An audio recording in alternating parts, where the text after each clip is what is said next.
శ్రీమాత్రే నమ. జై గురు దత్తాత్రేయ నమ. ఈ వీడియోలో మనం మార్చి 17వ తారీఖు నుంచి 23వ తారీఖు మధ్యలో వృషభ రాశి వారికి జరగబోయే వార ఫలాలు ఏ విధంగా ఉండబోతున్నాయి అన్న విషయాన్ని మనం ఈ వీడియోలో పరిశీలిద్దాం. మరి ఈ వారం వృషభ రాశి వారికి ఒక అద్భుతమైనటువంటి మాలికా యోగం ఏర్పడడం జరిగింది. అంటే ఇంచుమించుగా గ్రహాలన్నీ కూడా ఒకే వరుసలో 10, 11, 12 స్థానాల్లో కేంద్రీకృతించడం జరుగుతుంది. ఏదన్నా లాభస్థానంలో ఉన్నటువంటి గ్రహాలు జాతకుడి స్వభావ సిద్ధంగా ఆర్థికపరమైనటువంటి లాభాన్ని, అలాగే మిత్రులు పెద్దవారి సహకారాన్ని, మనసులో ఉన్నటువంటి కోరికలు నెరవేర్చే ప్రయత్నం నెరవేరడం జరుగుతుంటుంది. అంటే లాభస్థానం అన్నది ఎవరికైనా సరే అనుకూలంగా ఉండాలి. జీవితంలో ఒక జాతకుడు జీవితాంతం ఎటువంటి ఇబ్బందులు లేకుండా వెళ్ళాలంటే కనీసం లాభస్థానంలో ఒక గ్రహం అయినా ఉండాలి. ఆ గ్రహం ఉంటే ఆ గ్రహ కారకత్వాల ద్వారా ఆ దశ అంతర్దశల్లో జాతకుడు తన జీవనోపాధికి సంబంధించినటువంటి ఆదాయ వనరుల ద్వారా జీవితాన్ని ముందుకెళ్ళడం, అలాగే ఆ గ్రహం యొక్క కారకత్వాల ద్వారా జాతకుడి యొక్క మనసులో ఉన్నటువంటి కోరికలు నెరవేరడం జరుగుతుంటుంది. సో ఈ విధంగా మరి ఈ వారం 3 గ్రహాలు లాభస్థానంలో ఉండడం జాతకుడికి ఎలాగా ఇంచుమించుగా మంచి ఆదాయ వనరులు లభిస్తాయి. తర్వాత ఏంటంటే దశమ స్థానంలో ఉన్నటువంటి గ్రహం, దశమంలో ఏ గ్రహం వచ్చినా కూడా అది వృత్తి మీద తన ప్రభావాన్ని చూపడం జరుగుతుంటుంది.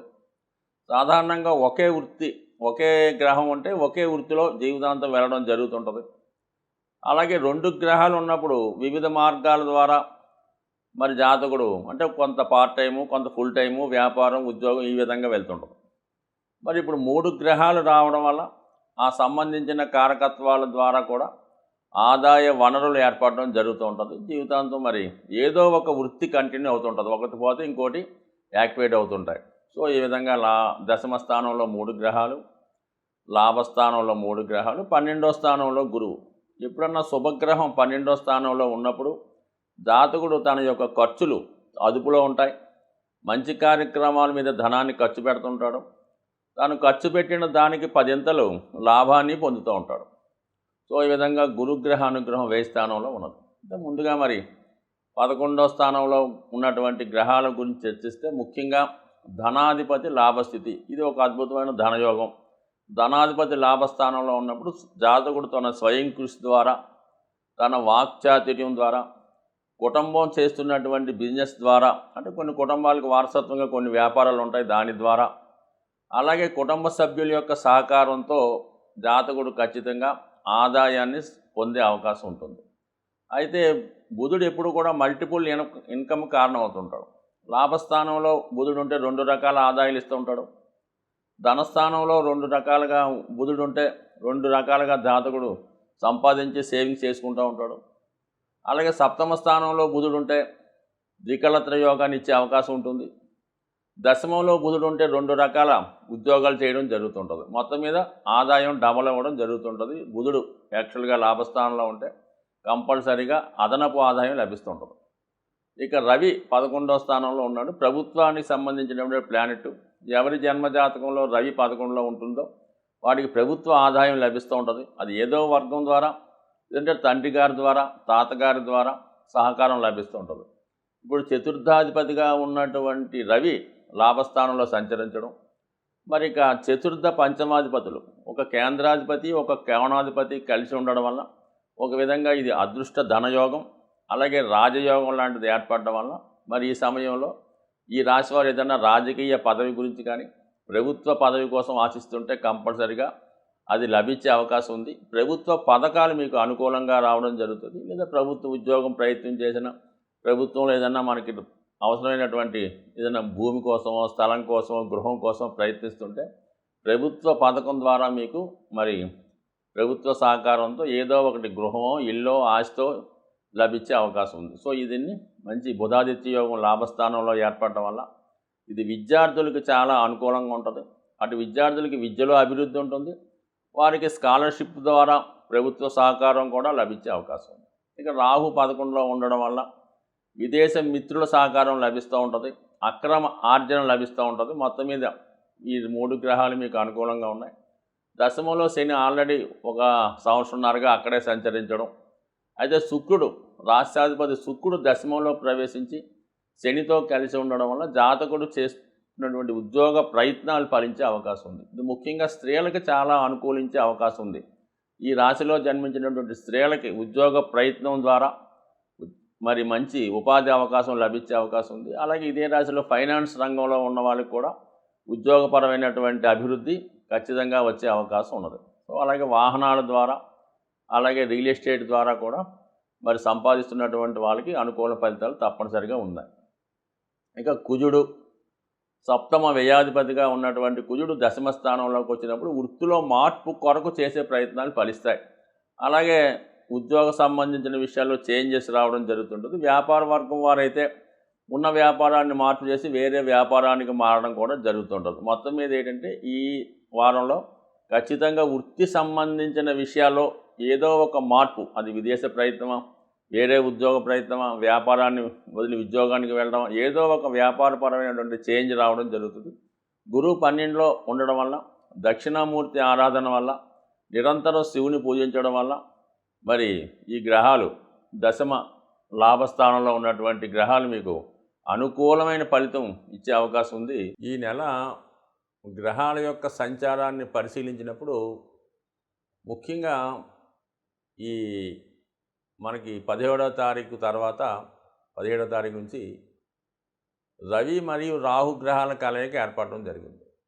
అంటే ఇది ఒక విధంగా ఒక పితృదోషం లాంటిది. అంటే ఈ ప్రభావం ఎవరి జన్మజాతకంలో రవి, అంటే వాళ్ళ జన్మజాతకంలో రవి రాహుతో కలిసి కానీ శనితో కలిసి కానీ ఉంటే, ఇప్పుడు ఈ రాహు రవితో కలిసి ఉండడం వల్ల జాతకుల మీద ఆ పితృదోష ప్రభావం చూపిస్తూ ఉంటుంది. అలాగే ఇంకొక విధంగా ఇది సంతాన దోషం కూడా. ఎందుకంటే ఈ సూర్యుడు సహజ పంచమ స్థానాధిపతి, అలాగే రాహుతో కలిసి ఉండడం వల్ల ఒక విధమైన సర్పదోషం కూడా ఏర్పడింది.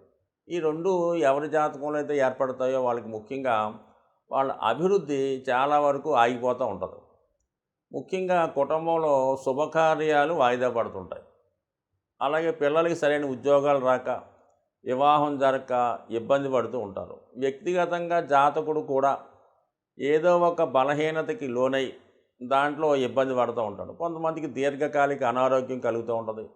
కుటుంబంలో ఎవరో ఒకరికి ఏదో ఒక హెల్త్ ప్రాబ్లమో, ఏదో ఉద్యోగ ప్రాబ్లమో, లవ్ ఫెయిల్యూర్ ఉంటూ కుటుంబ సమస్యలతో సతమతం అవుతూ ఉంటారు. ఆ కుటుంబంలో ఏదన్నా శుభకార్యం వచ్చిందంటే ఏదో ఒక చెడు కార్యక్రమం జరుగుతూ ఉంటుంది. వరుసగా ఏదో చెడు వార్తలు వినవలసి ఉంటుంది. సో ఈ కారణం వల్ల ఇప్పుడు మళ్ళా అటువంటి ఈ ఈ యోగం, అంటే రాహు ప్లస్ రవి కలిసి అటువంటి దోషం మళ్ళా జాతకంలో ఏర్పడడం వల్ల సుమారుగా నెల రోజులు ఏర్పడుతూ ఉంటుంది. మనకి ఇంచుమించుగా మార్చి 14 నుంచి ఏప్రిల్ 14 మధ్యలో ఏర్పడినటువంటి ఈ పితృదోషం, అలాగే సర్పదోషం, ఈ కారణాల వల్ల జాతకులకి, అంటే రవి ప్రతి ఒక్కరి జాతకంలో ఆత్మకారకుడు అవుతుంటాడు. ఈ రవి ఎప్పుడైతే రాహుతో కలిసి ఉన్నాడో ఈ ప్రతి ఒక్కరు కూడా ఇతరులను నమ్మి మోసపోవడం, ఏదో పదవి వస్తుందని ఎవరినో ఆశించడం, చివరికి భంగపడడం, ఏదో మనం మంచి కార్యక్రమం కోసం వెళ్తూ ఉంటే అక్కడ ఉన్నటువంటి చెడు కార్యక్రమం మన మీద పడి లేనిపోని నేరాల్లో ఇరుక్కోవడం, ఇలాంటివన్నీ అవకాశం ఉన్నాయి. ముఖ్యంగా అధికారులకి, లేదంటే మీ తండ్రి గారికి, లేదంటే మీ సంతానానికి, అంటే మీరు ఒక సంస్థలో పనిచేస్తుంటే మీ యజమానికి కూడా ఏదో ఒక స్కామ్లో ఇరుక్కోవడమో, ఏదో ఒక ఇబ్బందులో మారడమో జరుగుతుంటుంది. అలాగే ముఖ్యంగా ఎవరికి ఏదైనా పర్వాలేదు, ఇబ్బంది పడరు, కానీ సంతానానికి ఏదైనా ఇబ్బంది కలిగినా, ఏదైనా చికాకులో ఇరుక్కున్నా ఖచ్చితంగా ప్రతి ఒక్కరు ఎక్కువ ఆందోళన పడుతుంటారు. అటువంటి సంతానానికి సంబంధించిన విషయాల్లో మరి చెడు వార్తలు వినడం కానీ, వాళ్ళు ప్రవర్తన విషయంలో కానీ, యాటిట్యూడ్ విషయంలో కానీ, చదువు విషయంలో కానీ కొంత ఇబ్బందులు ఎదుర్కోవడం కానీ, కొన్ని అలాంటి విషయాలు తెలుసుకోవడం వల్ల కొంత మనస్తాపానికి గురయ్యే అవకాశం ఉంది. కాబట్టి కంపల్సరిగా మరి ప్రతి ఒక్కరు కూడా మరి ఈ నెలలో, అంటే మనకి మార్చి 14 నుంచి ఏప్రిల్ మధ్యకాలంలో ఎక్కువగా సూర్య భగవానుణ్ణి పూజించుకోవడం వల్ల, అలాగే విష్ణు సహస్రనామ పారాయణ చేసుకోవడం, ఆదిత్య హృదయాన్ని చదువుకోవడం, అలాగే తండ్రి గారిని కానీ, తండ్రి సమానుల వ్యక్తులను కానీ గౌరవించడం కానీ, వాళ్ళకి ఏదైనటువంటి మంచి ఆలోచన, వాళ్ళకి ఏదైనా అవసరానికి తగినటువంటి ఏదో ఒకటి గిఫ్ట్గా ఇవ్వడం కానీ, అలాగే ఎవరైతే అనారోగ్య సమస్యలతో బాధపడుతుంటారో చాలామంది హాస్పిటల్లోనూ అనాథ శరణాలయాల్లోనూ అంటే ఏ దిక్కు లేకుండా ఎవరి ఆదరణ లేకుండా కొంతవరకు అనాథలుగా ఉండి హెల్త్ ప్రాబ్లమ్స్ ఉంటారు కదా, అటువంటి వారికి మీకు తోచిన మందులు కానీ మీరు సేవ చేస్తే అంతమంది చాలామంది ఇష్టపడరు, కానీ వాళ్ళకి మందులు కొనివ్వడం, వాళ్ళకి ఏదన్నా దుప్పట్లో వస్త్రమో ఏదో ఒకటి కొనివ్వడం వల్ల, వాళ్ళకి ఏదైనా ఫ్రూట్స్ ఇవ్వడం వల్ల కంపల్సరిగా రాహు యొక్క మంచి ఫలితాలు పొందే అవకాశం ఉంటుంది. సో అలాగే గోవుని పెంచడం వల్ల కానీ, గోవుల్ని రక్షించడం వల్ల కానీ, గోశాల చేస్తున్న వారికి డొనేషన్ ఇవ్వడం కానీ మంచి ఫలితాన్ని మీరు పొందగలరు. అంటే జ్యోతిష్య శాస్త్రంలో ఉన్నటువంటి అన్ని రకాల దోషాలకి గోసేవను మించిన పరిహారం అనేది 100% కలుగుతూ ఉంటుంది. కాబట్టి మరి గోవుల్ని రక్షించడం వల్ల, వాటిని ప్రేమించడం వల్ల, వాటికి ఆహారం ఇవ్వడం వల్ల, వాటిని రక్షించడం వల్ల 100% మీకు జాతకంలో సర్వదోషాలు పరిహారమై అంతా శుభం జరగాలని ఆశిస్తూ స్వస్తి.